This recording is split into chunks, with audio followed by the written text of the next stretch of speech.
Cable TV internet ഉപഭോക്താക്കൾക്ക് മികച്ച സേവനം നൽകുന്നതിനായി സിഒഇയുടെ ആഭിമുഖ്യത്തിൽ തൃശൂർ കേരള വിഷന്റെ കീഴിലുള്ള കൊളങ്ങാട്ടുകര 9 വിഷൻ നെറ്റ്വർക്ക് പ്രൈവറ്റ് ലിമിറ്റഡിന്റെ ഓഫീസിൽ കോമൺ സർവീസ് സെന്റർ പ്രവർത്തനം ആരംഭിച്ചു.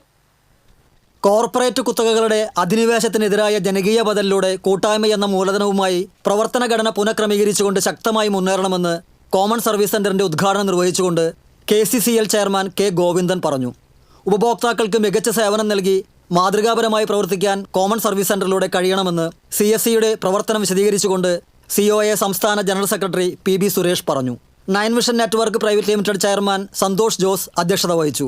Thrissur Kerala vision chairman KC Johnson, Thrissur Kerala vision MD T Jayaprakash, COA ജില്ലാ treasurer CG Jose, 9 vision network private limited MD KR Anilan, COA Kecheri മേഖലാ president Paul Jacob, COA Kecheri മേഖലാ സെക്രട്ടറി AR രജി തുടങ്ങിയവർ സംസാരിച്ചു. കോളയങ്ങാട്ടുകര 9 വിഷൻ നെറ്റ്വർക്ക് പ്രൈവറ്റ് ലിമിറ്റഡിലെ 15 ഓപ്പറേറ്റർമാരുടെ കേബിൾ TV ഇന്റർനെറ്റ് സേവനവും കസ്റ്റമർ കെയർ സർവീസും ഒരേ കേന്ദ്രത്തിൽ നിന്ന് മികവുറ്റ രീതിയിൽ ലഭ്യമാക്കുവാൻ ലക്ഷ്യമിട്ടാണ് കോമൺ സർവീസ് സെന്റർ പ്രവർത്തനം ആരംഭിച്ചിരിക്കുന്നത്.